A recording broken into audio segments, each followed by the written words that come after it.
Hello, friends. Welcome to this week's episode of the Empowered Together podcast and video show on incandescentwomen.com. It'll also be shown on Incandescent Radio and Incandescent TV, which is so much fun.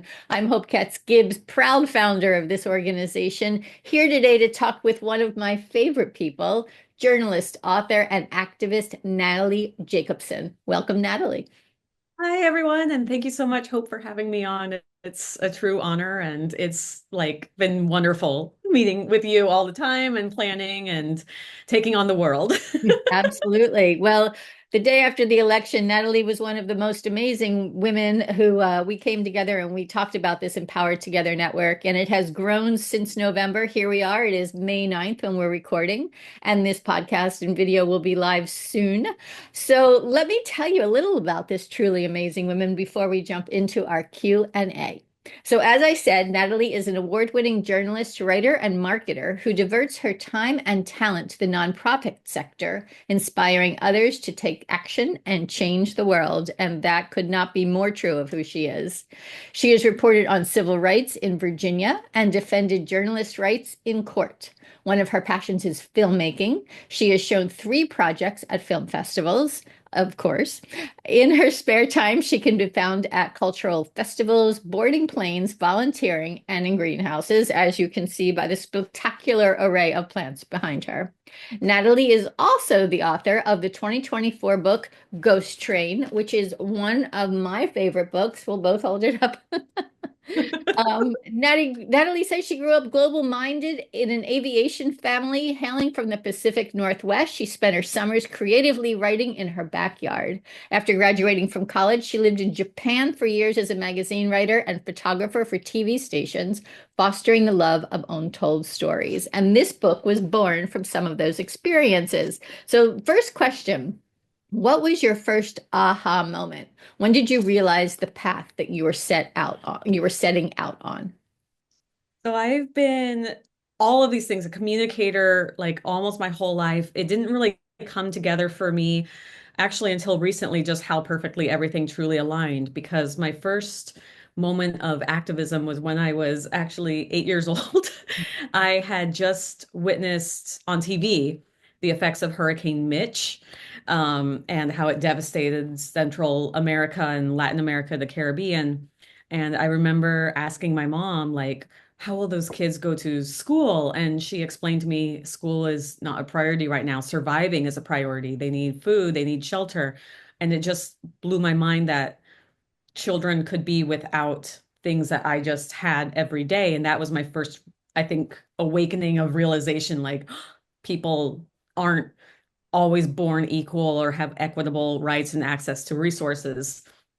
So I gave a speech to my school after my mom spoke with the principal after I showed great concern. And we wound up getting enough donations to fill a bus. And then we were able to get a plane that took the donations down there.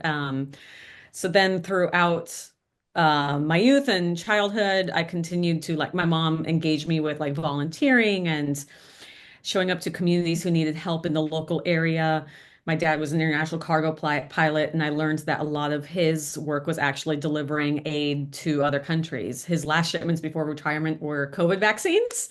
And then I was also just always so interested in writing. I loved creative writing. I really loved telling stories.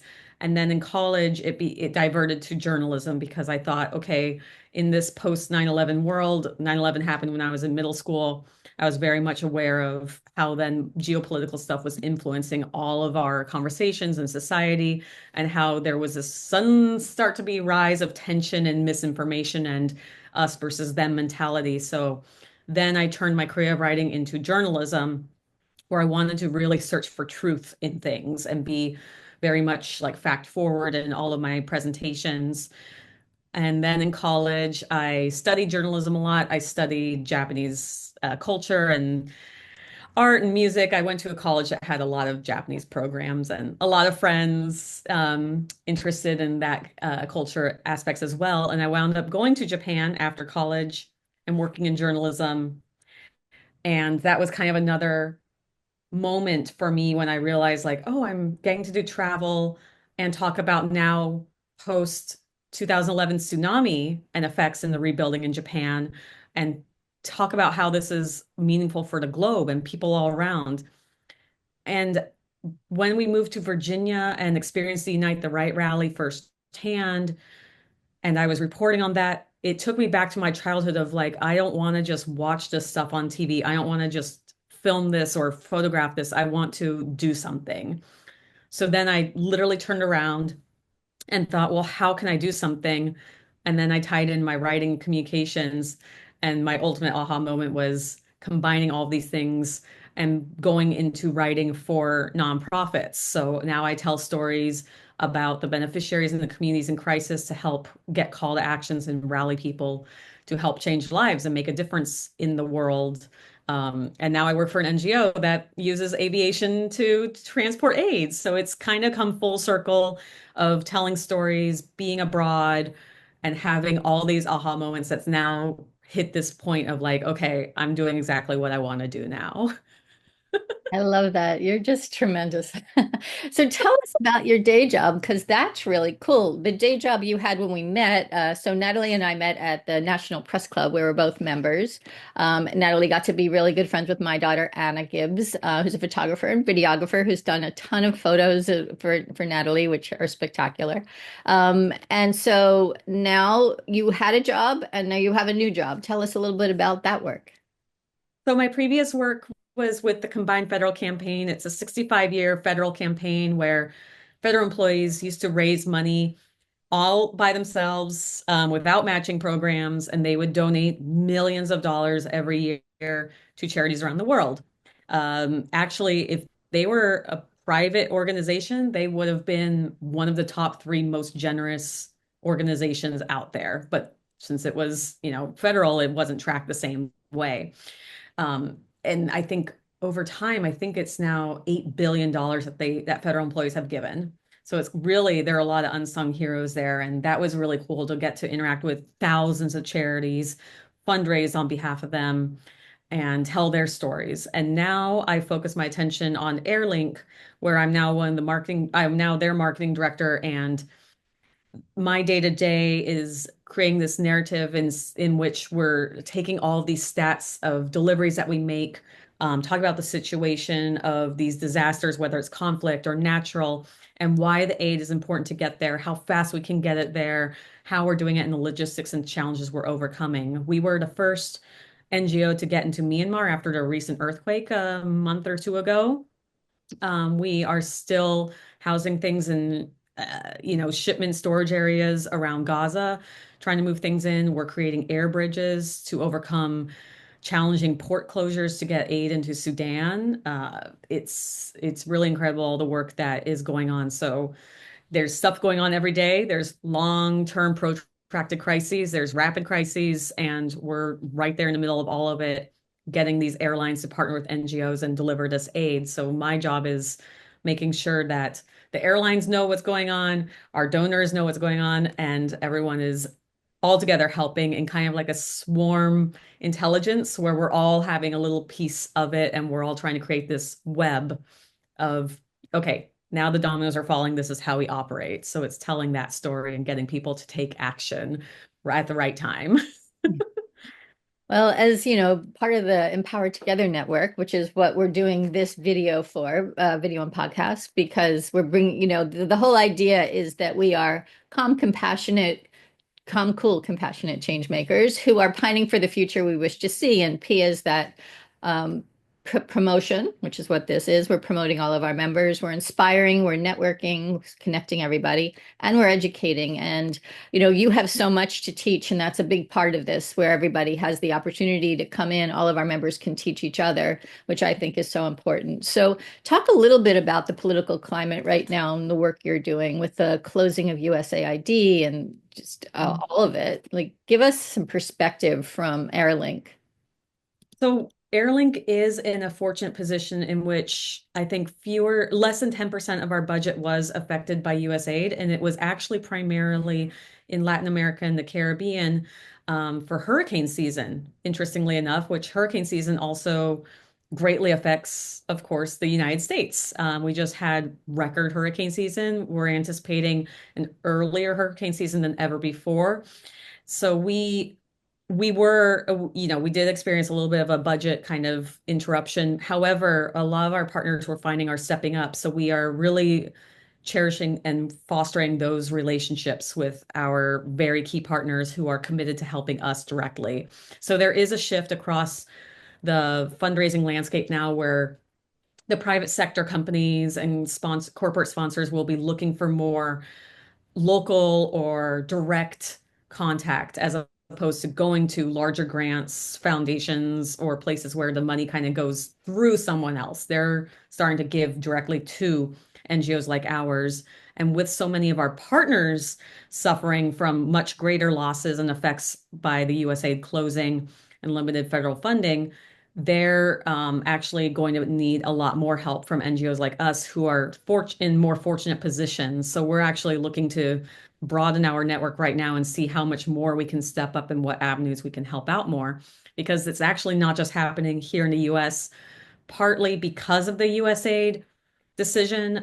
There are some other nations around the world and communities and unions are looking to do similar things. There's talks right now in the EU about their own funding. We just saw the news here on May 8th, yesterday, about Bill Gates in 20 years will be closing his foundation. So there is definitely a huge shift in the humanitarian sector right now. And a lot of private companies are going to be looking at now what their role is and how they can empower communities directly or with NGOs who can act as that grassroots operation that connects them right to the where the need is. Cool unintended consequence. I love this. Because when there's a will, there's a way, and the power of people never ceases to overwhelm me with joy. I Mhm. turned one of our magazines, being Incandescent, into the Power to the People project until something shifts or as things shift. What does it mean to be in a democracy and be in America in 2025 and moving forward? I think that's a big question for us all to answer, and your work is clearly part of the solution. And then, Yeah. go ahead. Oh, I was going to say that, yeah, Americans were some of the first to make charitable organizations and some of the first charities. So America and the United States have always been a charitable nation kind of leading that. So it is interesting now to see the United States at the federal level step back but companies always have that they do remember this. That's very ingrained in American society to give back when possible. It's kind of a new concept in other countries. So I do think and hope that we will be resilient in the sense that we will keep coming together for the greater good. Yeah, I think so long as there's food in the markets, that's a question, right? And the safety of the food chain and the safety of quality and consumer protection there. I mean, pick a string and pull on it, and it feels like the sky is falling. I try and share a lot of those stories on our network and also on my LinkedIn page, just because I want a historic record of this, and I get thousands of impressions a week because I think other people don't want to look, but they want to know. So it's what you're doing and how we can all make these small contributions. And Mhm. speaking of historical accuracy, tell us about Ghost Train because tell us what history, we're dancing, how it came about and what we can learn from it today because it's, Back to the Future. So, A little bit, right? Yeah. So rewinding back to college when I was taking those Japanese history classes and film classes, and I was studying just early art back in the late 1800s, early 1900s, and how it was becoming emerging that Japan was now fixation on world culture. Like people wanted to know about this country that had been isolated for 300 years and had a new emperor and was finally opening up to industrialization. It was slower at first than the rest of the world, but it picked up really quickly. And it was a fascinating look at a culture that in one generation truly evolved and beyond its means and expectations. It had gone from complete, almost medieval era to exceeding United States and Europe in terms of technological advancement in just a couple decades. So my book, Ghost Train, is set in 1877 Japan at this pivotal time when trains are first being established in Japan, and there's routes to make now a whole lot of travel, supply chain, trade, everything a whole lot faster and more efficient. But because there wasn't as much news back then, a lot of these technological advances were a surprise to citizens, trains included. It really disrupted a lot of society. It created a lot of fear, a lot of tension, just like electricity did, a lot of Western medicine did.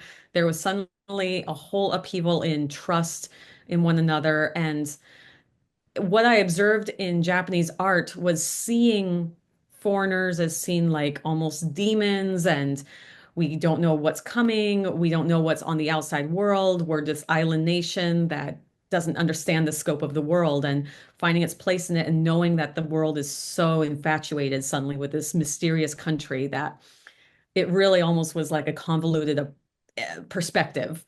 And so my book is about a young woman who is witnessing these societal changes and how she's also trying to figure out not only what's going on with her country, but going on with herself because her family was of status. That status was removed in the sense that the emperor wanted to emulate the West and be equal to all. But of course, it meant men, not women. So she actually wound up losing more rights than she started with. And so she's now having to work. She's trying to figure out who she is in this society. And it starts to create these semi delusions. It's exploring a metaphor of what's real, what's not, who do you trust, who do you not trust. And so there's a lot of Japanese folklore, which represents the tension between modern Japan and traditional Japan, which came to a head around this time when the trains were introduced. And it was truly seen as a symbol of Japan is a powerhouse nation. We're going to succeed the West and we're going to come together. It had been a splinter nation, so it was the rise of nationalism and it was the rise of standardization across the culture. And it's interesting because when I was writing it initially, it was during the COVID-19 pandemic. And in 1877, there was a huge cholera outbreak and they had to burn houses. They had to forego traditional funerals. So there was a little bit of parallel. And then, of course, with the way that everyone was trying to become unified, that gave me also a sense of some of the changes that we're seeing in American society too, of people trying to almost even out the playing field in more ways than one. And it was just this parallel of like, wow, history really does kind of repeat itself, and there's always going to be a victim of some kind. And I found a lot of connection to the young woman in the book and was able to pull out from my own experiences in both modern days and throughout other aspects of history what women go through time and time again. Yeah. And tell us too about how the history of that era and what you write about um, is true today. So it is a pretty research book. So it is based on true events that happened back then in 1877 Japan. And it's interesting that I find parallels in the sense that we're still a world full of tension and still trying to use technology almost as a one up to one another. And we're still very much afraid of one another too at the same time. And they use folklore as a way to explain things that they don't understand. And today we use memes and misinformation to fill in gaps. So it's almost like we're creating our own folklore today too. So there's a lot of sometimes cover up where the leader, the emperor back then was trying to create their own narrative and create their own perception of what was going on in the world, and the people didn't know what to trust and who to trust. And today we're seeing that too take shape, both in the United States and around the world, where there's trying to be a control of media and this perception of what's happening. And so it's a change of it's a societal change, and it's very interesting to see how it's also we're seeing an upheaval as well in our own communication today. Yeah, for sure. So, given all you've studied, all you've experienced in not a whole lot of decades, how old are you now? 35.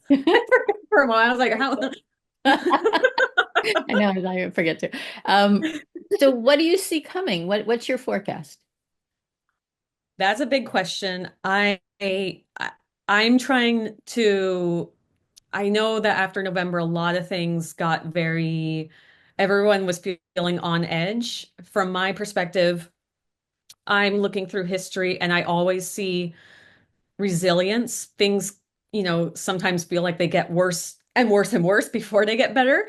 I don't know what phase of worse we are in, because that's measured differently between different groups of people. Now everyone is seeing it that way. What I see is there is always an opportunity to look for the good. And right now, the good is found in your community. It's found in empowering one another. It's found in teaching one another those different tools and different things that you can learn now, whether it's even something like another language, something that can open your mind and your heart a little bit more to another people or develop another skill.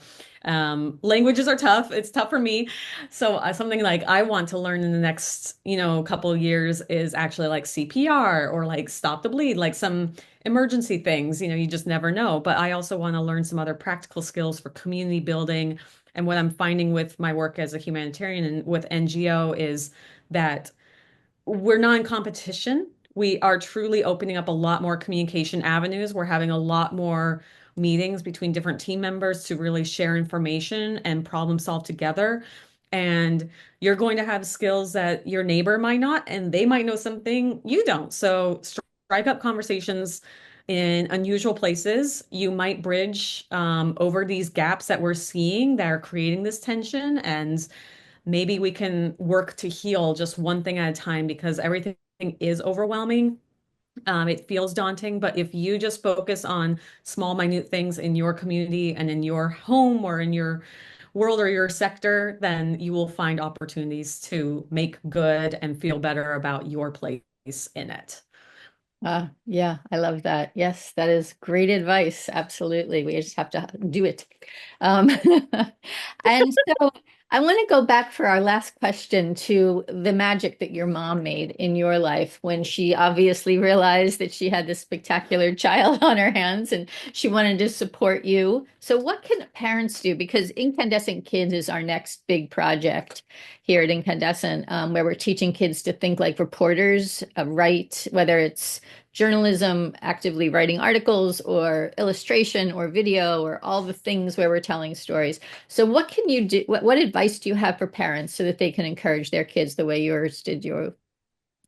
So, my parents were a little bit more unusual, and I realized that I also grew up in probably maybe a more fortunate, privileged position than a lot of people do. But I do think that there are some things that we could implement that are maybe easier than others to replicate. And I think, for example, my mom gave me and my sister like one of those maps from like AARP or Doctors Without Borders, like one of those free ones that you get in the mail. And we hung it up, and every day she would, or every week, something like that, she would have us point to a country to ask about it. And we would open up a dictionary or a thesaurus or encyclopedia, and we would just learn and read about it. Like, where was it? What was even the climate? What was the general history of it? So that was a very easy early way for me to start to see the world around me and what was going on and learn about other lives.